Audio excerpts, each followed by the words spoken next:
Bismillahirrahmanirrahim. Bonjour chers collègues. Toujours dans les comorbidités pendant la grossesse. Toujours en diabète. On va voir maintenant un autre type. Donc après le diabète préexistant, on va voir maintenant le diabète gestationnel. Donc le titre le plus important dans ce cours. Toujours tous ces 6% dans la description pour télécharger. Maximisez vos partages chers collègues pour que ces vidéos atteignent au maximum des étudiants le plus tôt possible. Ne laissez pas seulement à votre disposition.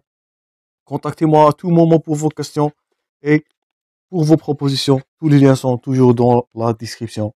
Et on commence. Donc, définition. C'est quoi un diabète gestationnel?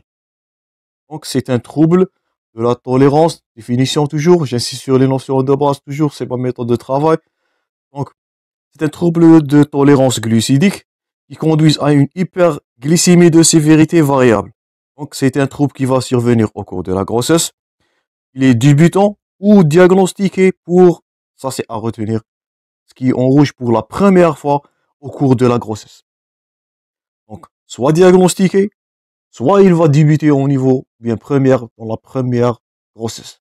Première fois pour la grossesse, donc c'est pas un diabète déjà connu. Quel que soit le traitement instauré et l'évolution ultérieure après l'accouchement.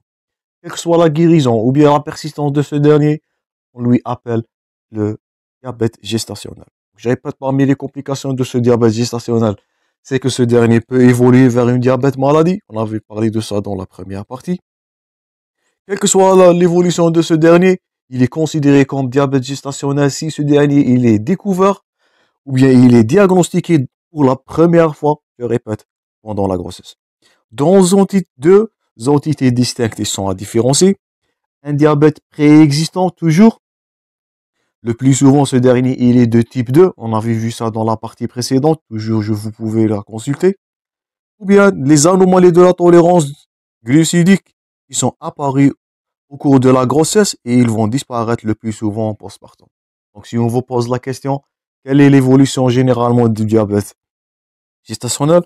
Généralement, il va disparaître en postpartum. Donc, cette tolérance, ou bien cette intolérance-là, elle va disparaître, mais parfois, il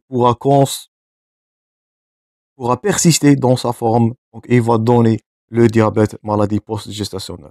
Donc, premièrement, diabète préexistant, le plus souvent de type 2, découvert à l'occasion de la grossesse et persistant en postpartum.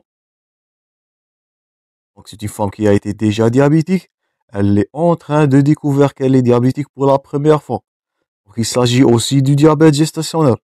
Ou bien, c'est une anomalie qui a apparu pour la première fois dans la grossesse et c'est aussi du diabète gestationnel. Donc, n'importe quelle que soit leur évolution, je répète, c'est pour cela que j'insiste sur cette phrase-là, quelle que soit l'évolution de ce diabète-là, il est constaté comme diabète gestationnel s'il est découvert ou bien diagnostiqué pour la première fois dans la grossesse. Donc, diabète préexistant, il va persister. Diabète ou bien intolérance partielle ou bien intolérance passagère, ça va disparaître en postpartum le plus souvent. Deuxièmement, la prévalence et les facteurs de risque. Il représente 2 à 6% des grossesses. Il est très variable selon la population. Les facteurs de risque sont à retenir. Donc, une surcharge pondérale. Donc, c'est les facteurs de risque de diabète de façon générale. Un indice de masse corporelle supérieur à 25. Nous sommes dans l'obésité. Âge gestationnel supérieur à 35. Quelques origines ethniques. On note l'origine maghrébine. Les antécédents, bien sûr, comme toute maladie de premier degré de diabète de type 2, je répète, de type 1. Faites attention de commettre cette erreur. Des antécédents personnels ou diagnostic de macrosomie. Donc, c'est vice-versa. Diabète va donner de la macrosomie. La macrosomie, elle est souvent témoignante d'une tolérance plutôt au glucose qui a survenu pendant cette grossesse. Et ça, on avait vu précédemment le syndrome des ovaires polykystiques. C'est parmi les facteurs de risque du diabète gestationnel. Donc, je répète, à retenir par cœur les facteurs de risque.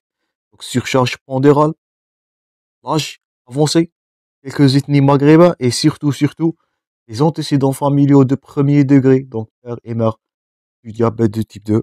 La macrosomie, toujours on insiste, diabète et macrosomie et du syndrome de l'ovaire polykystique ou bien le syndrome des ovaires. Complications maternelles. Donc, le risque accru de pré-éclampsie. Tout ça, il est à déceler dans votre première consultation. Donc, vous allez diagnostiquer votre patiente comme diabétique gestationnel. Le risque là, donc si là, c'est le type 2, toujours les facteurs de risque, ou bien les antécédents familiaux. La notion de macrosomie, je répète toujours dans la famille. Syndrome des ovaires polykystiques. Donc, les voilà les grandes majeures étiologies, j'espère que vous allez les citer. Et là, les risques. Un risque accru de prééclampsie. Donc, je répète toujours, relation accrue entre diabète, HTA et prééclampsie. Prééclampsie, premièrement, la césarienne, la corrélation positive est linéaire avec le niveau d'hyperglycémie. Donc, à chaque fois que l'hyperglycémie elle va augmenter, ça c'est une question fréquemment posée. Donc, là, on note l'augmentation de façon linéaire. Donc, à chaque fois que le taux de glycémie va augmenter, le risque il va augmenter de façon accrue, de façon linéaire. Notez bien ce terme-là, de prééclampsie et de césarienne. Ces risques, ils sont encore augmentés par l'indice de masse corporelle. Je répète, parmi les facteurs de risque, l'obésité surtout, ou bien l'obésité franchement dite, s'il s'agit d'un indice de masse corporelle qui dépasse les 30, et indépendamment de l'hyperglycémie maternelle grade B. Donc, je répète les facteurs, ou bien les comorbidités, les complications maternelles pré-éclampsie, césarienne, de façon accrue surtout avec les deux critères à retenir. Donc, l'hyperglycémie de façon linéaire et l'indice de masse corporelle. Autre titre, c'est les complications fœtales et néonatales. Ils sont plus importantes en cas de type 2 méconnu. Donc, une femme qui a été déjà diabétique méconnue et elle est en train de découvrir qu'elle est déjà diabétique au cours de cette grossesse. La macrosomie, premièrement, je répète. Donc, premier facteur ou bien première complication, macrosomie. Donc, macrosomie, diabète gestationnel va induire à une macrosomie. Donc, c'est la principale complication et c'est conséquence, nous avons vu ça précédemment. J'espère que vous vous souvenez de ça. L'hydramnios, premièrement, la mort in utero, la dystocie osseuse des épaules, surtout avec les lésions du plexus brachial. Tout ça, on avait vu précédemment. Et tout ça, ils sont favorisés aussi par le diabète. Augmentation modérée de la fréquence de ces malformations lorsque cette hyperglycémie va survenir au cours du premier trimestre. Et le risque d'asphyxie et de décès natal, toujours augmenté à cause des complications néonatales. On peut citer, si vous vous souvenez, la procidence du cordon, qui peut être comprimée lors d'une présentation dystotoxique.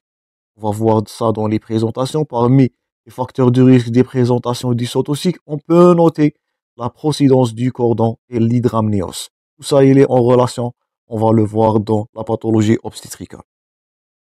Donc, surtout, facteur de risque. Bien, je répète, premièrement, prééclampsie. La césarienne, toujours favorisée par ce diabète gestationnel. Je répète, on préférera toujours la voie haute en cas de risque diabétique. L'hydramnios, le voilà, l'augmentation du liquide au niveau de la cavité amniotique. Donc, on dira qu'il s'agit d'un fœtus qui est flottant dans un excès de liquide. Ça va favoriser la déposition ou bien les présentations de siège, ça va favoriser la procidence du cordon, ça va favoriser multiples pathologies, de multiples présentations dystotoxiques. Autre complication là, la majeure complication, c'est la macrosomie. Voilà, vous le voyez à gauche en illustration claire et nette. Donc ça va donner soit une distriction ou bien des lésions périnéales chez la femme qui sont très difficiles à réparer.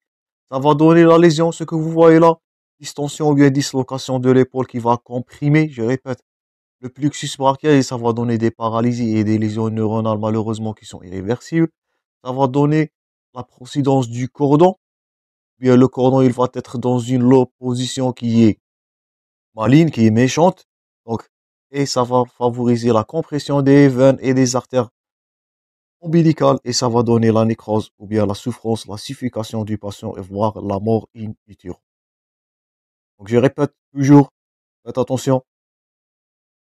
Augmentation de l'indice de masse corporelle, l'hyperglycémie surtout lorsqu'elle est élevée ou bien comorbidité. Donc là, le risque accru des complications fœtales et néonatales, donc, voire un asphyxie et décès périnatal, malheureusement. Donc, ça, c'est tout pour cette première partie concernant le diabète gestationnel. On va aborder prochainement la partie clinique. Gardez-vous en tête surtout la macrosomie et leur relation accrue avec ces anomalies. Gardez-vous bien, je répète, la définition et notion de base sont à retenir. Donc, diabète gestationnel, je répète, veut dire un diabète soit qui a été préexistant et il est en train de découvrir pour la première fois. Je répète, généralement, c'est de type 2. Ça sont des notions à retenir. Pour la première fois, je répète, pour la troisième fois. Ou bien des anomalies de tolérance qui vont survenir au cours de la grossesse et qui vont souvent disparaître. Donc, lorsqu'on dira diabète préexistant, il va pas, ou bien il va persister. C'est parmi l'évolution. Si on vous pose la question de diabète gestationnel, c'est la persistance. Si ce dernier, il a été déjà préexistant, ou bien, heureusement, il va régresser postpartum s'il s'agit d'une anomalie de tolérance au cours de la grossesse. Donc ça, c'est tout, chers collègues, pour cette première partie concernant le diabète gestationnel. On abordera la partie clinique prochainement. On conclura avec le diagnostic de ce dernier, le dépistage, les compétences qu'on a déjà parlé au début de ce cours, et on finira dernièrement par la conduite thérapeutique et la prise en charge de ces cas. Merci pour votre attention, chers collègues. Toujours bon courage dans vos préparations. Merci pour votre attention et à la prochaine.